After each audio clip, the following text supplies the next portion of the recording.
Hey there, guys. Alright, today we are finally at the final episode of the Justinian and what was once Theodora series. By extra credits. This time, extra history number 12. Caesar I was, and am Justinian. Weird quote, doesn't make sense, but we'll go with it.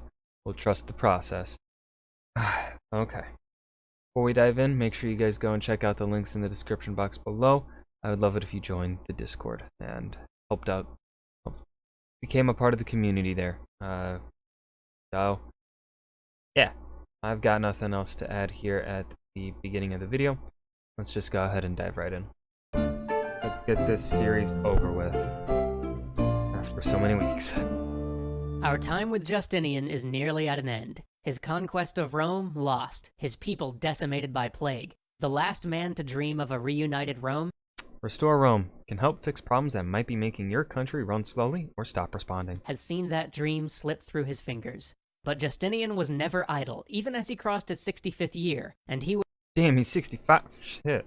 Old motherfucker. was never one to give up on that dream. And though it would never seem as natural or as inevitable as it must have in the 530s, to the mind of Justinian, the thing that had once seemed his glorious destiny was still in the 550s his responsibility. And so, where luck, brilliance, and splendor once served, labor, persistence, and time would now be his tools. With monumental effort, an empire near ruin was brought back to a functioning and even somewhat prosperous state. With renewed national fortunes came that lifeblood of armies, money. With the cash in hand to once again pay soldiers and equip troops, Justinian prepared to deal with the threats that had assailed the empire from all sides.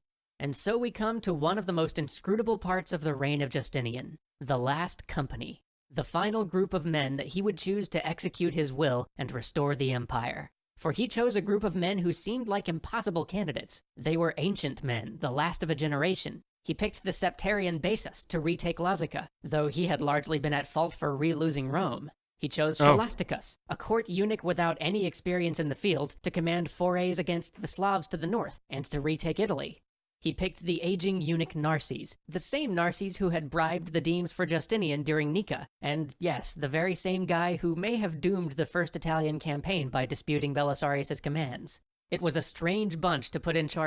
Why? Why trust any of them? Of an army, and yet in Lazica they won. They took Petra and at last made a peace with Persia that recognized Lazica as part of the Roman sphere. And in the Balkans they won. It may have taken some diplomatic wizardry from Justinian, but they won. And in Italy? In Italy, Narses did what Belisarius could never do. He finally kicked the Ostrogoths out of Italy entirely. Sure, he had 20,000 men at his disposal and a full purse to work with, but with these resources, he was at last able to pin the Ostrogoths down in open battle, and truly, conclusively beat them in the field. In Italy, they finally won. Heck, while Narses was out in Italy, Justinian even received a letter from Hispania requesting his help, and sent 2,000 men under the command of the octogenarian bureaucrat Liberius, who promptly took over half the country and set up the province of Spania. If nothing else, Justinian Okay. Impressive. one great talent was somehow, even when all odds seemed against it, knowing exactly the right person to pick for a job. And that talent hadn't failed him, even when so much else had. But nothing is ever quite done. A wave of natural disasters hit the empire, and then the plague returned. While it didn't quite bring the empire to its knees the way the first wave did, it did create an opening for the Bulgars to sweep out of the north and raid the empire again. A contingent of them even came within 100 kilometers of Constantinople. With no other armies nearby, Justinian called on Belisarius one last time. The general, who had long since put down his arms, gathered together a force of retired soldiers, Farming? Seriously, a man of your talents? guardsmen, and volunteers from the demes for one last service to the empire. And here he did what Belisarius does. He set far more campfires than he had men, and as the battle began, he had his main force make as much noise as possible while he secreted away a part of his army for an ambush. And when the Bulgar forces attacked, they thought themselves outnumbered and surrounded as the ambush force poured fire from one side, and they heard the great din from the other. And so they fled. But that would be the last service for Belisarius. And one by one, the chapter closed on all of our players. Tribonian had died in 542, Theodora in 548, John the Cappadocian fades out of the historical records sometime in the 550s. In 554, mortality makes even our historian Procopius put down his pen. And Belisarius, he himself passed in 565. Rip. Almost all of the minor players, those who have just had a bit part on Justinian's stage, they too are dead. Justinian is alone. The only one to outlive them all would be Narses, who would make it to the grand old age of 95. But he was Yeah. out there in Italy, reorganizing the province. A generation of greatness had passed. Justinian would spend his last years trying to consolidate what he'd achieved, and continuing his ill-fated attempts to reconcile the Christian church. But the days of glory and of boundless empire were at an end. In 565, after one of the longest reigns of any emperor in Roman history, and just a few months after Belisarius, he too died. It's almost impossible not to wonder what his last thoughts were. Did he see the success of his conquests, or their cost? Did he die a man disappointed at failure to achieve his dream, to see a reunited Rome and a reunited church? Or did he look out at the Hagia Sophia one last time and think about how much he'd grown the empire, how he'd rationalized the laws, brought Rome back into the fold, and seen the empire through the plague without being torn apart by civil war? We'll never know. To this day, Justinian remains one of the great what-ifs of history. What if the plague hadn't struck? What if the Ostrogoths had capitulated one of those dozen times they were just about to? What if the Persians had been led by somebody less competent, or just been a little slower to attack? What if Justinian's successors were as energetic and as capable as he had been?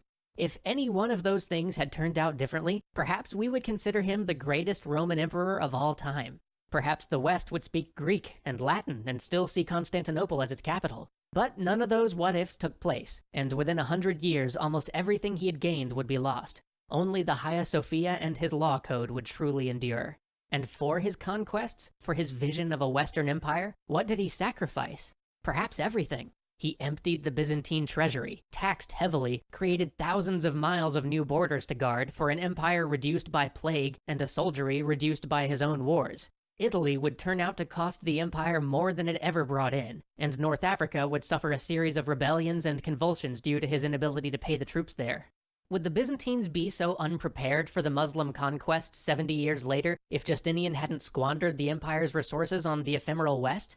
Would the empire have been bled dry by continuous Persian wars and further conflicts with barbarian tribes to the north if Justinian had just instead focused all that energy on settling these problems rather than his romantic dream of restoring Rome? But for all this, one can't help but respect the dream and the monumental efforts of the men of his age to make it come true. And in hearing about his work, one can't help but get a little lost in that dream, and imagine what the empire would have been if he'd achieved the success he came so close to. And so we leave Justinian and all those who stood by his side as a question and a cautionary tale, an enigma and a promise, a parable to inspire us to dream, and a warning against being blinded by our own vision. And though the reign of Justinian is at an end, we continue to feel the echoes of these men and women centuries later, their triumphs and their failures. Thanks for watching. We'll see you next time. Okay. This was a lot better than the Sengoku Jidai series. That one was a weak series. Just saying that because I see it in front of me right now. But that was part 12. I think the last 6 episodes of this extra history series on Justinian was a lot better than the first 6. The first 6 I felt were really weak. They had a couple good episodes, but most of them were meh. They were trying to be too specific. Whereas these last 6 parts were more broad, allowed them to cover more topics, move a bit faster, and I enjoyed the last 6 episodes a lot more than I enjoyed the first 6. But yeah. That was Justinian, Caesar I was and am Justinian. Extra history number 12 by Extra Credits. I hope you guys enjoyed. Remember to hit that like button and subscribe for more. And I will see you guys in the next video. Peace.